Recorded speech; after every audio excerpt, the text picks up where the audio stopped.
Okay, we are going. This is Art Henderson playing his music. Go ahead.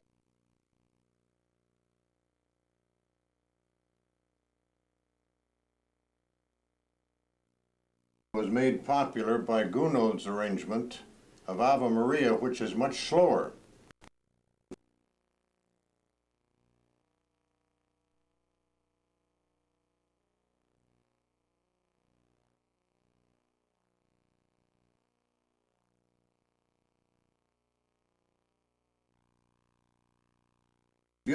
Beauty of chords.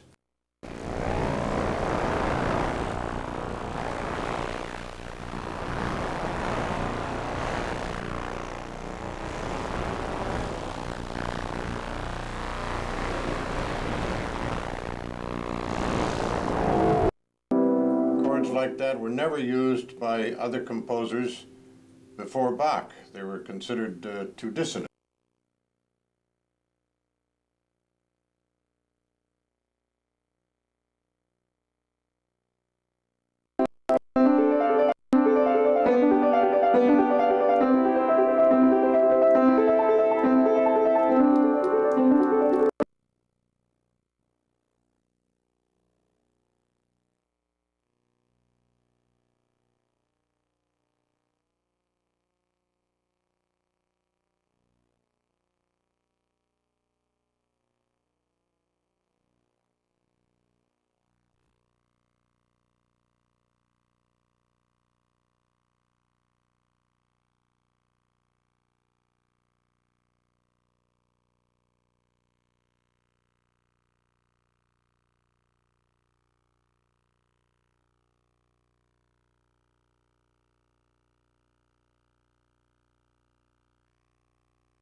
Okay, well, just take your time and continue where you want.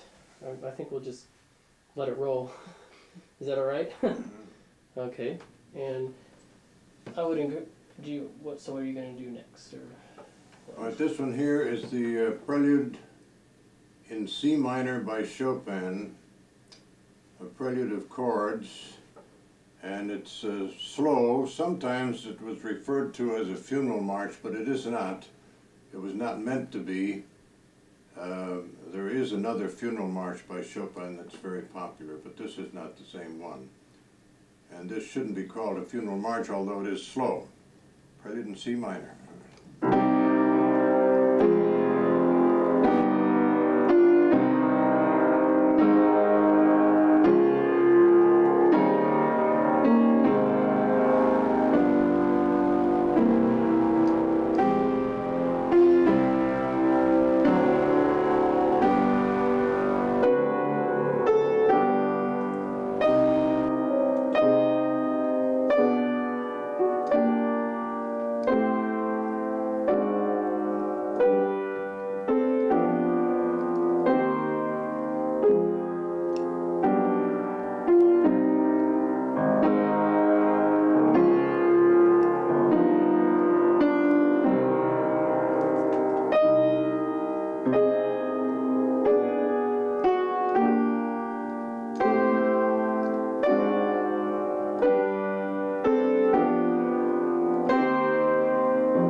Next we have the one of the Mazurkas, Opus 17, number 4, and this one is probably the most beautiful and varied Mazurka.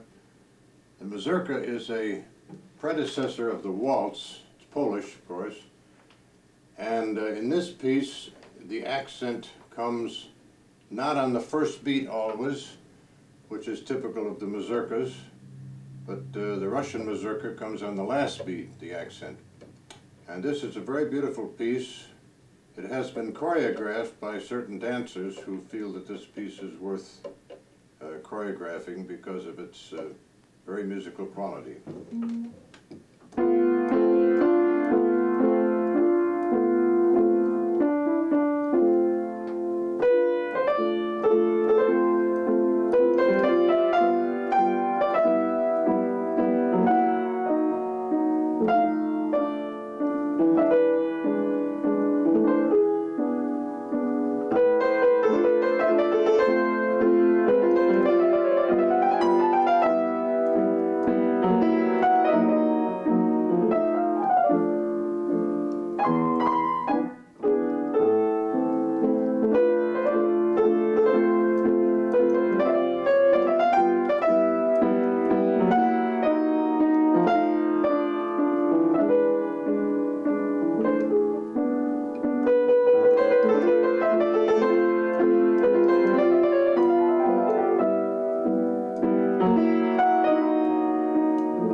piece is by a modern Finnish composer named Selim Pondgren, and one reason I like this piece is it reminds me very much of a May night sitting on my front porch when I was a kid, and you could hear the birds rustling in the bushes, and if there was a church bell somewhere, you'd hear it.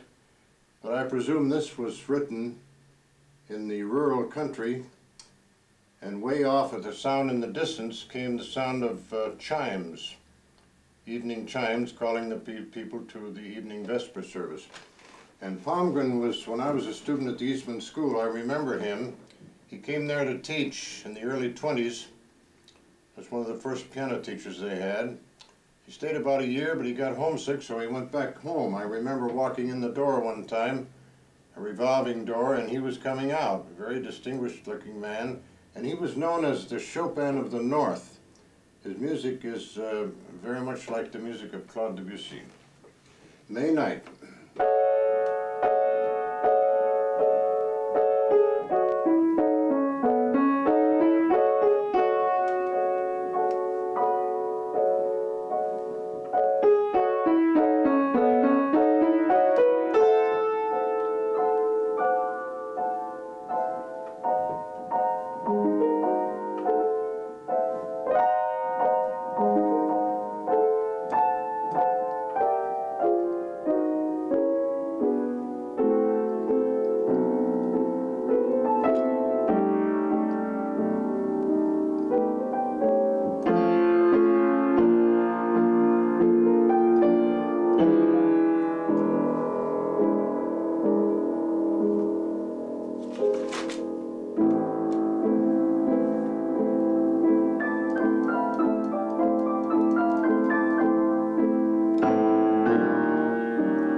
Now, about the same period of time that I saw Pondgren, a British conductor took over the Rochester, New York Philharmonic Orchestra. His name was Eugene Goosens. And he wrote a suite of pieces based on things he probably found around the house or around his children's nursery. And this one is the old musical snuff box. And Goosens had a sense of humor. If the instrument being played was old, it probably had a broken note or two in it. And he puts a broken note in here every once in a while. The old music box.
Next we come to the Spanish School, and I'll play two Spanish numbers. The first one is by Turina, and he wrote a suite called Miniatures. And this suite tells a story. Apparently there are soldiers marching through the countryside, and they of course get up very early in the morning and they come across a village. The name of the piece, by the way, is La Aldea Duerm, which means the sleeping village. And in the village, the night before, there was apparently a gay party, festival, and there's one lone guitar player probably snoozing at a table, holding his guitar and waking up now and then and strumming a few notes. And that's how the piece opens. And you hear some of the music is reminiscent of the dance that went on the night before. It's beautiful. It's one of my favorite pieces because of the pictures it brings to mind. The sleeping village and the old guitar player.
Now we come to a piece by Claude Debussy, which has been used many times for background music.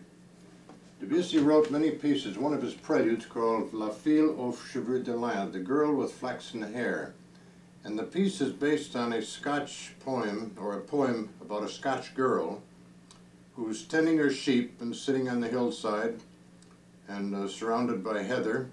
And she's combing her long blonde hair. Now that's what the poem says, roughly. That's what it's about. So in here you'll see a little tune reminiscent of Scotch themes, and then of course the very nice picture of the girl combing her hair and thinking of her lover who's far away. Here we go.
Spanish piece is by Granados, who is probably one of the best known, one of the 2 or 3 best known composers of Spain.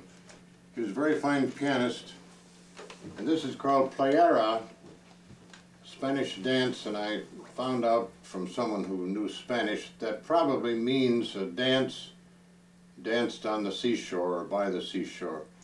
And one thing about Granados that's rather interesting but tragic, during World War II, or World War I, he came to New York with his wife, very dangerous trip because of the German U-boats. And he had his opera performed at the Metropolitan Opera House. And on the way back, his ship was torpedoed and sunk by a U-boat. So fortunately, Granados wrote a great deal of music before that happened, and we have something to remember him by.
And to finish, I've chosen one of my own numbers. It's a waltz. I was playing for ballet class at the University of Illinois in Chicago one time, and the teacher asked me to play a waltz, but play something happy. It was kind of a cloudy day, and she was feeling kind of blue, I suppose. And So I improvised this piece on the spot almost, and worked it out a little bit later. So I just call it a happy waltz.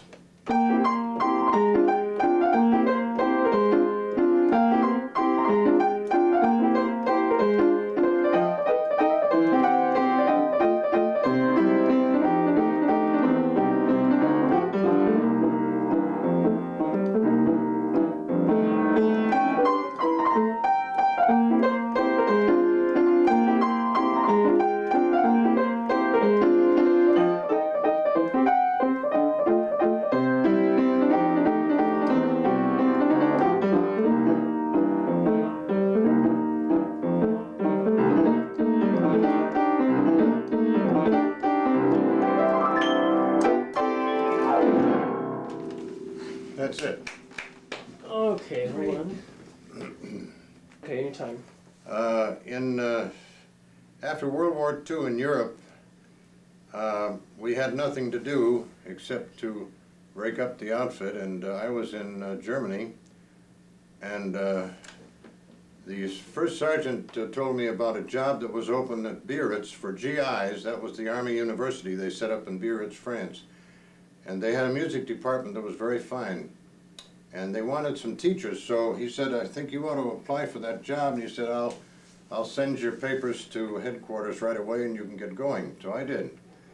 I went down to Biarritz, and of course it was beautiful there by the ocean. It was October. And one day I was sitting in the park on a bench and looking out towards the lighthouse, which you see in travel folders quite often, and I recognized that scene. It was a great pleasure to be there. And it was a very nice day, and the waves were rolling in and crashing on the rocks down below the sidewalk that went along the beach, along the side of the beach. And while I was there, I wanted to take a picture of the lighthouse. And there was a lady, a French lady, down there sitting on the stone fence, and down beneath the stone fence the waves were crashing on the rocks, and she looked very strange sitting there and looking down all the time, and so I went down and got closer and I said, would you mind if I take you in the picture? I'm taking a picture of the lighthouse. And she said, no, not at all. Then she went on and looked down at the sea. And I sensed there was something wrong, there was something that she was very despondent. So, always anxious to try out my French, I said, what are you doing? And she looked at me kind of funny, so I'm looking at the ocean, looking at the sea. And I said, why are you looking at the sea? And she said, because I'm sad. And I thought to myself, well, that's strange. If you say that to an American girl looking down at the ocean, she'd say, what's it to you, bud, you know? And I thought that was a very, very interesting, very strange. And later on, when I walked up on my way to teach, I walked up the sidewalk and she went into the town. I went up to the conservatory, which was on a bluff overlooking the ocean. I found out that she was despondent because a boyfriend she'd been going with had ditched her in Bordeaux, in the town of Bordeaux. Well, anyway, doesn't matter. Anyway, I went into a little Polish cafe where I used to stop on the way to go to teach and get a cup of coffee, and they had a grand piano in there, a very good piano. And I sat down and I started to play what I'd just gone through, what I'd just seen. And it came right out. Again, it was a spontaneous improvisation that worked into this piece, which I could call the Song of Bérengère, which was the lady's name, but it's easier to call it the lady who looked at the sea, the lady who looks at the sea. So here's the way it goes.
Incidentally, the sound of the waves coming in and going out is what I've been entranced by.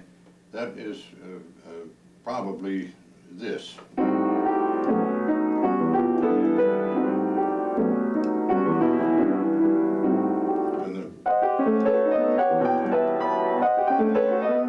And then this big is bass. I was at a GI dance the night before, and they played a number called the Atchison, Topeka, and Santa Fe, and this is part of that piece. And that came into the same piece, so I incorporated it and called it Prelude Number 1. It's the first prelude I wrote in Europe. It's really the first good piano piece I wrote. I have several other things, but they're not very pianistic. What about the piece you played for your class performance? Which one? Didn't you write a concerto? No, that was a McDowell concerto for 2 pianos. Oh. No, that's... No, those big pieces take a long time to work over. You can't play them with music anyway. And Goosens wrote a very cute piece called the Herdy Gertie. Herdy Gertie is an old-fashioned hand organ, I think. I don't know if I can remember that. It goes,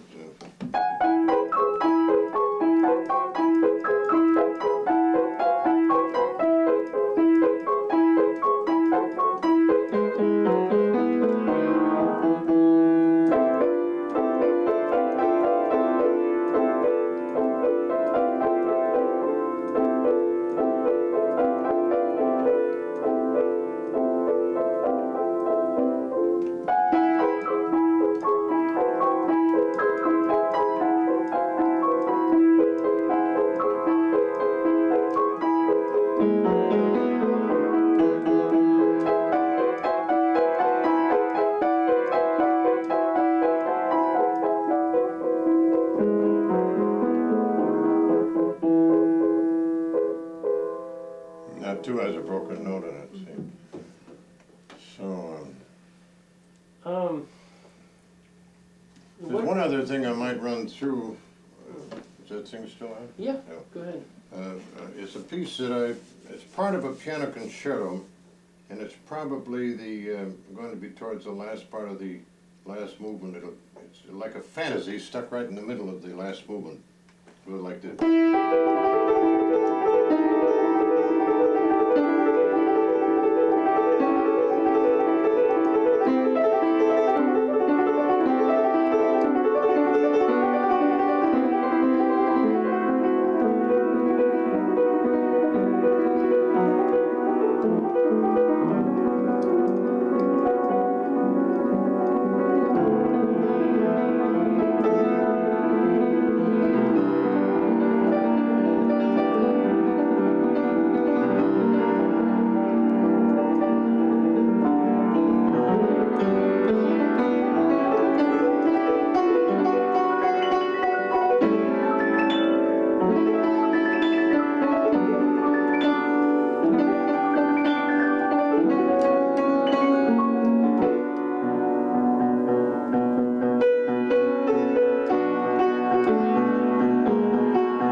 it's a jazz. It has some jazz in it. And that was part of the concerto? That's part of the last movement. Now that part there is full brass with the trombones taking it.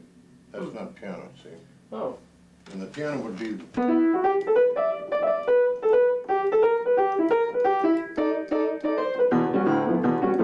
against that, see? The middle movement is nice.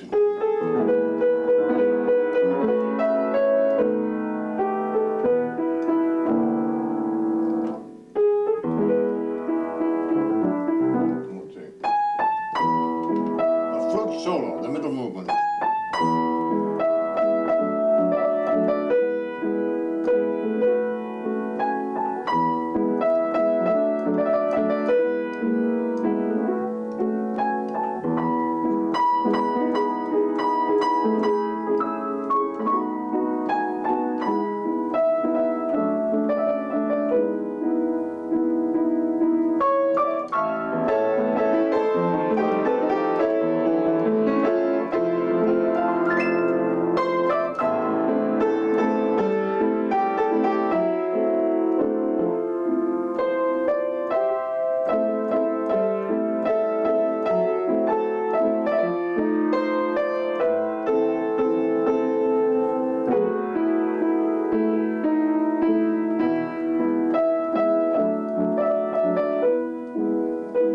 That would be orchestra there.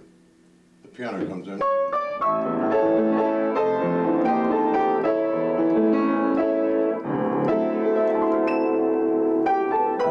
And so on. Well, that's it. Well, could you play Panicinella?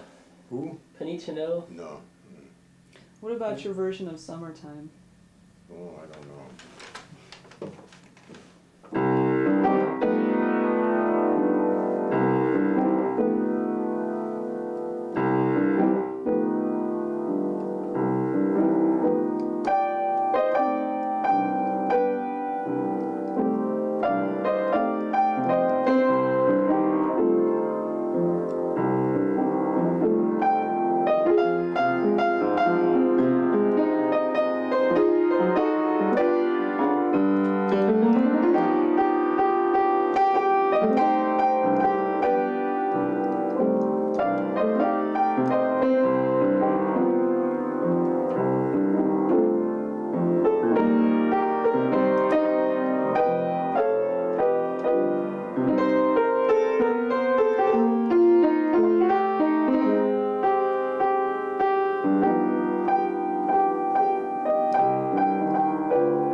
The other thing is you played the George Gershwin's Prelude? No, I can't. But I want you to tell about your interpretation of it. Gershwin? Which Prelude? Or was it, yeah, the You Prelude. mean this one? Yeah, yeah. Well, Yeah. it's merely an 8 to the bar, 8 to the beat. It's Cuban. Okay, but there's one with the taxi. that- The taxi, and you're talking about that? How, That's it, that's it. could you play that, please? I can't remember that all. I don't want to get mixed up in it. Well, let me think, there's something else. Could you give like a quick overview of your education? Well, I 'Cause I know you went graduated to from Eastman. Caledonia, New York High School, and then I went to the Eastman School of Music and graduated as a teacher with a Bachelor of Music degree. And then I stayed another year and worked on what they call a performance course, build up repertoire. And I graduated, I spent 2 years doing graduate work, first year, I had to pay tuition. I had a scholarship the first year, and then on the basis of my senior recital, I stayed an extra year. I had to play. I played a recital on May 1st, 1931, I guess it was. And on the basis of the recital, they granted me a fellowship for the next year, a teaching fellowship, to teach 5 keyboard harmony classes a week. And I studied piano and continued graduate work and built up a lot more repertoire that way. And I stayed. Then I got a job. A job came through in Greeley, Colorado, teaching at the college. I went there and taught 8 years. Then I got a leave of absence, sabbatical leave, and went back east. My father was quite sick, and he had a stroke, but he recovered somewhat. And I went back east, and then while I was back east, I did some more graduate work at the Eastman School. I also got another year fellowship. My fellowship was for 2 years, but I only took one of it 1 year first. And I took the second year 10 years later, 8 years later. And then I heard about a job down in Kentucky at Western State College. The head of the piano department, there was only 2 people in it. They called it the piano department. He died, Franz J. Strom, and I went down there and played a chapel program and as an audition and got that job. Paid a little more money than Colorado, and I wanted to stay in the East anyway. So I stayed there 4 years, and then I got drafted. I went in the Army in 1944. But Kentucky was a good job. There was a lot of good music down there. I played many recitals, and that's about it. And then after the war, I came back to, the reason I got to Chicago, I came back east, and I'd worked with the Army after the war 4 years and stayed in Europe and did a lot of playing. I did a radio program every week that kept me going musically. Did a lot of educational work, overseeing in education centers and training teachers and all that. And I played quite a bit for the military government. They'd send a car and take me to what they called a sort of a information session, and there would be a German audience there with a translator if necessary, and I'd play those programs. I played about 74 or 5 programs in Europe altogether for the German people, and I played some of my own numbers, and they liked them very much. They wondered where they could buy them, and they were rather surprised to find out I was not published, you know. Well, that's the way it is in America. What about your experience at Michigan, in Interlochen? Oh, I taught there in '55 and '6. Yeah, I taught there and played a concert. I have records of those. I have tapes of that. Yeah. Yeah, that was. I taught piano and also piano classes. That was very interesting 2 summers. And a lot of music going on up there. And I played 2 good recitals, 1 each year, and they were recorded. So I made tapes of the records of those, because the records might get broken or worn out. Could you tell a little bit about your teacher at Eastman? What is his name? What was his name? Max Landau. He was German. He was born and raised. Father was an organ builder, and he was he was a pupil of Karl Klindworth in Berlin. He studied with Klindworth, and Klindworth was a relative, distant by marriage, a relative of Richard Wagner, and is buried in the same family plot in Beirut, Germany. Bayreuth, they call it. And Landau, when he was 16, he was teaching master classes already. And then he went to, he had a pupil from Nebraska who studied with him. And when this pupil was a teacher in Omaha, and he influenced Landau to come to America. So he went to Nebraska, taught there, and got $6 a lesson for 6 or 7 years, and he played with the Chicago Symphony, I guess, and the Milwaukee Symphony. And then he got a bid to go to Peabody Institute, Peabody in Baltimore. And when he was there, he played 18 programs without repeating a number. And then he was recommended, when George Eastman built the school, he was the one recommended to go to the school and head the piano department. He wasn't the head of the department, he was the leading piano teacher though. And he had a great repertoire. He had the entire Romantic school under his fingers. And he could read anything at sight. He was a marvelous teacher. And he, I heard him play many recitals, and it's the greatest Schumann music I've ever heard, the greatest playing of many things. But unfortunately, he gave his debut in this country in Boston, and he played an all Brahms program, which was an entirely not popular thing to do. So naturally, the agents just walked away from him. They didn't. He wasn't a man who. He looked like a small-town dentist. You know, he didn't look like an artist supposed to look sometimes. And he had no mannerisms whatsoever. And he played the best piano he played the best piano I've ever heard on some things, some ways. And yet the great tragedy was that he didn't get on the concert stage, see? Because he could have competed with any of them. And when some of them came through and played in the Eastman Theater, he would go, and I'd ask him the next day how he liked it. Oh, he said, it's all right. He said, if I played that badly, if I played that way, he said, if I missed so many notes, as old Mr. Paderewski, he said, Mr. Eastman would fire me. And he was right. He admired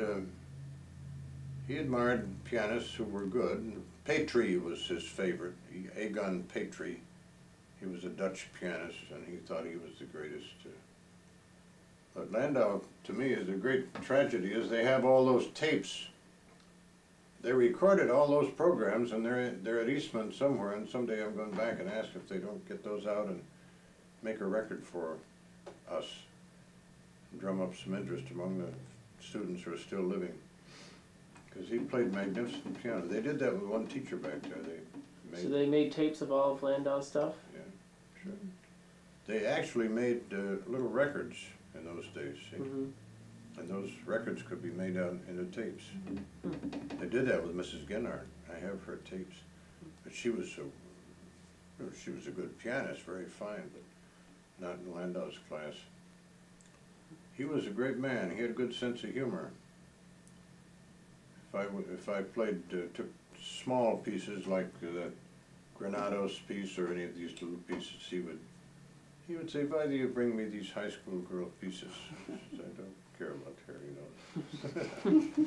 know. You want some coffee? Oh, no thanks for me, but do you want some? Oh, if you want some, I can make it. I got it all fixed. Oh, that's okay. I'm fine. I don't drink coffee. You don't drink it? All right, let it go. I got to pick up, let's see, it's 5 minutes of 4. Yeah. I have to pick my wife up at 5. Okay. I wanted to ask you a couple other things. Could you just briefly go over some of the various composers you've seen play? Yeah. Like, You've seen Rachmaninoff, right? you saw Rachmaninoff. Oh, I heard him almost every year, yeah. Yeah, he was the greatest. Well, he wasn't the greatest technician, because Joseph Hoffman, whom I heard every year also, Hoffman was the greatest technician. And what was the greatest about him was that he was mechanically perfect, absolutely perfect. And a Jewish refugee in Brooklyn came over here one time a few years ago and set about making tapes of the same sections of pieces by all of the great pianists who were on records. Rachmaninoff, Paderewski, Hoffman, all of them. And he made these tapes of them playing the same passages, same thing, see? And he said that then he'd play them and slow them down and compare them, trying to find out how they differed. And the only way they differed was in their timing. See, that Rachmaninoff would start a scale and zoom to the top. They'd never miss, any of them, very seldom. Paderewski only missed when he was getting old. And then you can't, there was no difference in expression. That wasn't the key thing. The difference was in timing. See, and one way you could illustrate that, Hoffman had the most perfect scale. His scale was absolutely perfect all the way up to the top, see. And Hoffman had a fabulous technique. He would play the minute waltz in thirds. Instead of one note, he'd use two notes on the top. Fantastic. It's impossible, see? And then Godowsky was another genius. And he found out that the only difference was in their timing. And the timing, like in that, see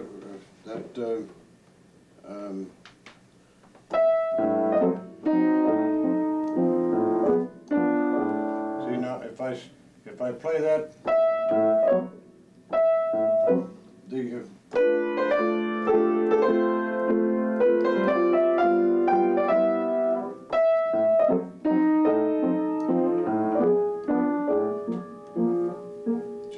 play that like a waltz.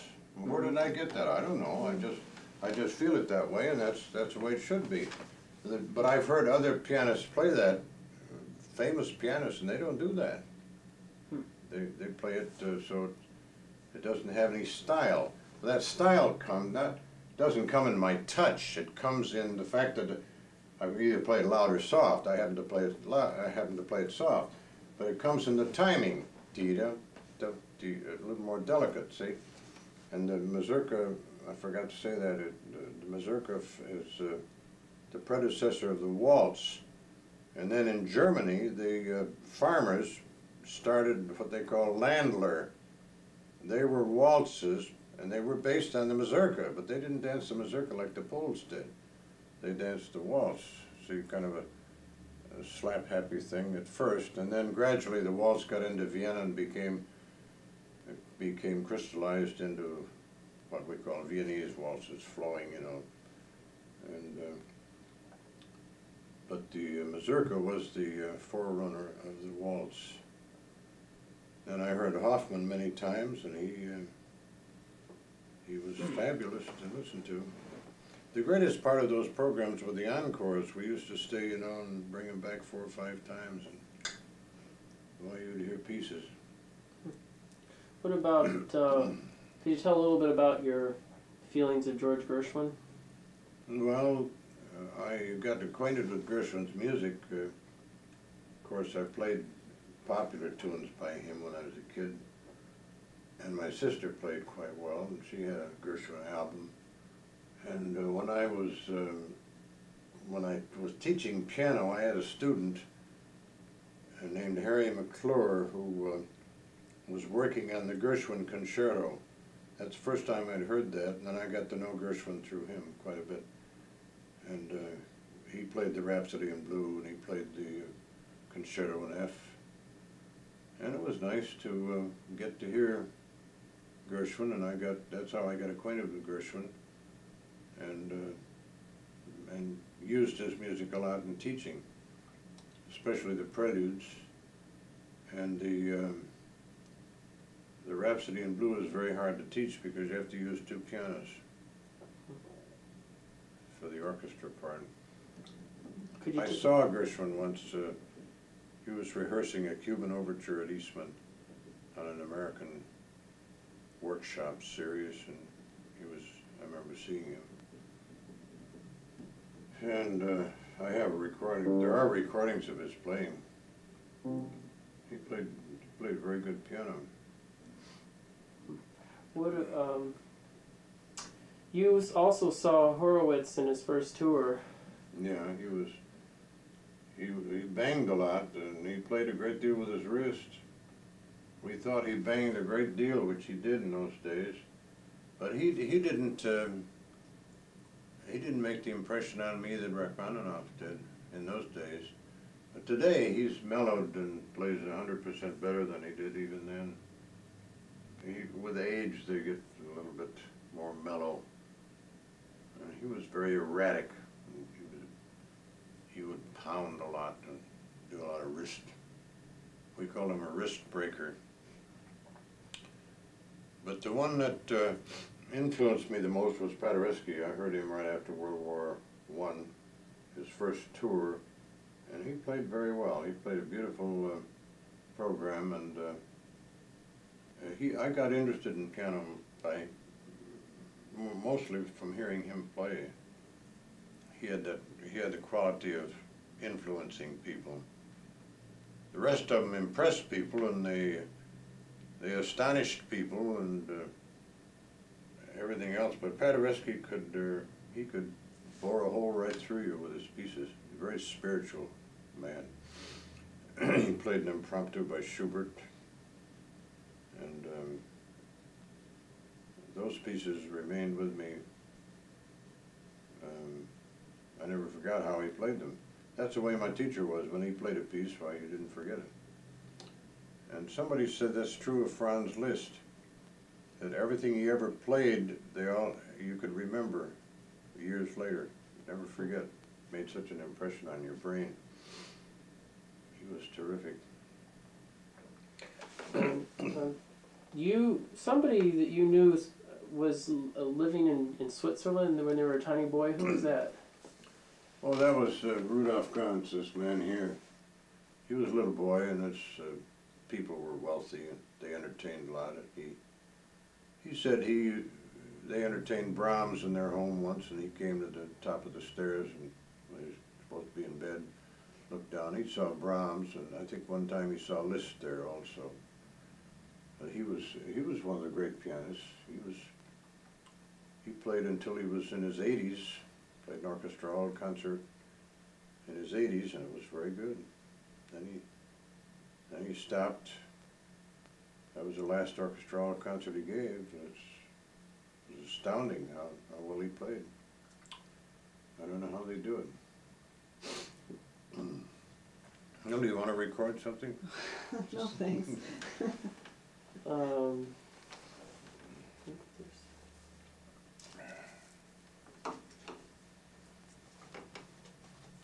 Oh, tell about Kodak. Who? Is it George Eastman? I mean. George Eastman? Yeah. Yeah. Tell about him. You saw him a number of times and did lots of things. I saw him about every day. He walked around and kept his eye on the school. Eastman was definitely against education for many years, and I have a book by the president of the university, Rush Reese, who was a Baptist minister. I think he was Baptist. But he was a very devout man and very great president for about 30 years, I guess. And he influenced Eastman, got him to begin to be interested in education. But Eastman loved music. And so Rush Reese influenced him to donate some money to establish an Eastman School of Music and give it to the university. See? So he did, and he doubted. In those days, he built it. Cost $9 million to build. It was the finest building in the world. Beautiful marble halls, marble floors, and the school and the theater are all in the same building. You can go from one right in without going outdoors. You can go from one to the other. And most of the men, and then he sent scouts all over the world to get first chair men to teach and play in the symphony. He got one man from Paris, violinist, Gustave Tanlo, and he got Paul Kafer, cellist from Belgium. He got Sammy Bailoff from the Philadelphia Symphony Orchestra. He got all top-notch teachers, including my own teacher, Max Landau. And he would come in to school, and he walked around with one hand in his pocket and looking things over, and he would acknowledge you with a kind of a nod and a twinkle in his eye. But, you know, in those days you didn't walk up and talk with people. You kept your distance, you know. Kids weren't as informal as they are now. And when he, his hobbies were, well, he had a magnificent home on East Avenue, and he hired an organist, Harold Gleason, as his private organist to play for his meals, especially breakfast. See, beautiful pipe organ, $10,000 a year, and Gleason was the head of the organ department at Eastman. They had about 12 practice rooms, all with pipe organs in them, and then Gleason's studio had a big organ. See, I studied one summer with him. And Eastman, he was a great benefactor. He he endowed the school for $18 million, I think. That was a heavy endowment in those days. And it was hit in the Depression. The theater had to close. Oh, they had a symphony orchestra that played for the theater movies, the silent films. They would play halfway through the film, and then the organist would take over. They had 2 theater organists, an arranger, a ballet school. They had everything, see. But the Depression cut that down a bit, and then later they went back, and they would give a movie, and if the movie was a Western, then they'd have a Western ballet as one of the stage shows, see. It was quite a performance. Do you remember when The Jazz Singer came out? I didn't see it. I didn't see that? it. I remember when it came out, but I didn't see it. That was on last night, I think. Yeah. Al Jolson. Yeah. What about, let me think. What other personal experiences do you remember, like talking to Eastman, or do you remember him saying anything to you? Who's that? Eastman? Do you remember him saying No, anything? I never talked with him. But sometimes you said that you used to go over to his house. When was that? Oh, we used to go and walk through his garden. Through his garden, yeah. I never talked with him. We took him, our fraternity, music fraternity, took him in as an honorary member at one of our banquets. And then they had the nerve afterwards to ask him for some money for furniture. And he wrote a very nice letter back, in which he said, I feel that I've given of my finances amply to charities and institutions in the city, and I don't feel obligated to help you out. It was a dumb thing to do. But they didn't get their furniture from him. No, he shot himself, you know. I think he had cancer, and I was in a theory class in 1931 at 1 o'clock. And somebody came to the door and announced that Mr. Eastman had shot himself. It was a great shock. The school just shut right down. In the morning, he went around, visited all his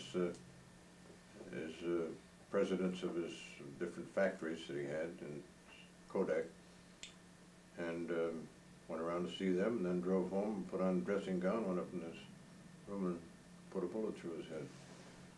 He was a hunter. He hunted a lot in Africa. He used to bring back exhibits, and he brought back animals, and the upper floor of Eastman was a corridor, long corridor with pictures on the wall, beautiful paintings, including one of him. And I remember he brought back an elephant. He brought back an elephant head, mounted, and had it on display there, all the different animals, you know. Yeah, he used to go hunting with people like Thomas Edison on safaris in Africa. He entertained great people. At his home, he left his home to the university for the president's home, and the man who succeeded Rush Reeves as president was named Valentine. And Eastman had a quartet that he endowed in memory of his mother called the Kilburn String Quartet. The Kilburn Quartet with all with the top men Gustav Tanlo, violin, Belov, second violin, viola, and Paul Kafer, cellist, and somebody else, Jerry Kuntz, second violin. And these men were honored guests. Eastman entertained every Sunday evening at his home, about 100 guests. Served them dinner and had a concert. And my teacher played there many times. And he, when Valentine came, his wife wasn't aware of the position of musicians in this town, you know. She came from New England, and so when the string quartet came to the front door, the butler told them to go around to the side door, the servants' entrance. And Sammy Belov or somebody said, "Do you know who I am? Who we are?" He said, "I don't care. Mrs. Valentine said let the musicians use the other entrance." So there was a big storm. The paper came out the next day with headlines about that. And that required some apologies along the line, see. But later on, they didn't use that for the president's home anymore. It was too far from the university. The university itself moved out by the river, about 2 or 3 miles from town, see, where it used to be up there close to even where the Eastman School was. And so the Eastman home became owned with the university and partly owned, of course, by the Kodak company. And today it's a photography museum. You go there, one of the bedrooms upstairs will be a photographer taking bridal pictures on an old camera, you know, and then another will have something else. And then in the back they built on an addition, and they have well, they're like slot machines. You can put in a coin and you can see air photos from World War II. You can see movies projected. And it's a great place to go. If a person visits Rochester, they ought to go and visit that Eastman home. But he left a great deal. He left his housekeeper many thousands of dollars and a home next door. He's a very generous man. He gave away everything before he died. And he had investments all over the United States, civic bonds, you know, tremendous investments. So it's still the same place, but the president apparently lives up on the new campus. Yeah, it's a great place to visit. Worth going back to see. Could you tell a little bit about the time you played the, was it the Toccata and Fugue, or By Bach? By Bach at Interlaken? How they treated you before and after, or? Oh no, what was that? Well, I wasn't known. I came from Eastman, and most of those people were Midwesterners, and they were very self-centered and very arrogant and very distant, and I got tired of sitting at the table and feeling like I was nobody, not being able to enter into the conversation without getting contradicted or something else.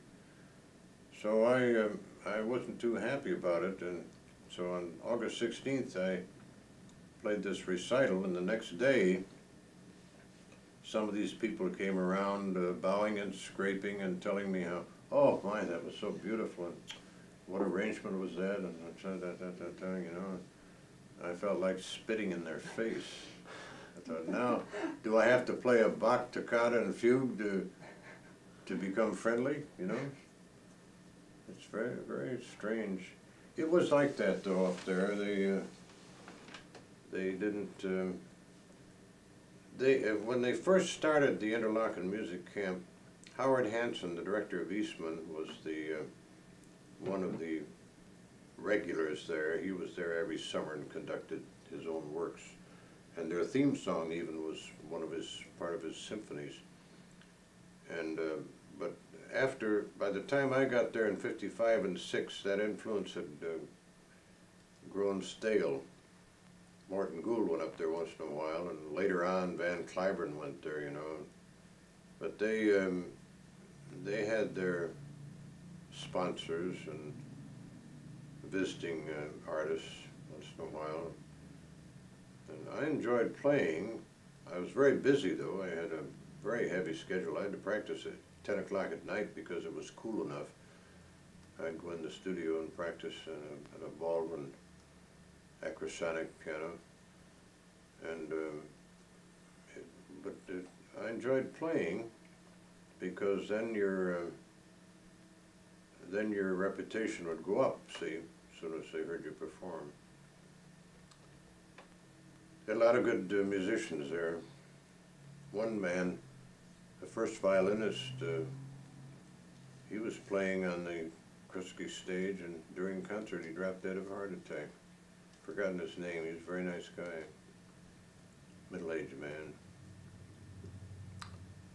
So, well, that's interesting.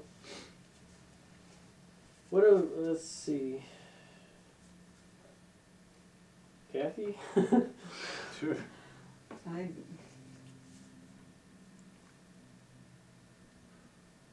Well, I think by the time we get your stuff straightened around and packed, Yeah, I'll have to be going down to get her at 5. Okay.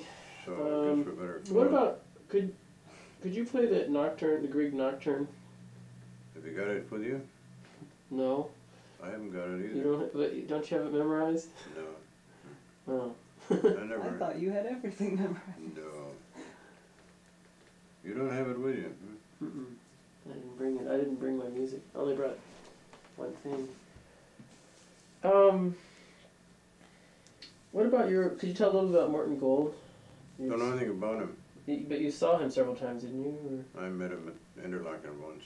That's all. Oh. He's famous for a piece called, what is it? Pavane by Morton Gould. Do you know that piece? Mm-mm. That's a good piece. I played it for fitness classes quite a bit. It's a piece, and I guess that's enough. All right. Can't play We'll anymore. stop.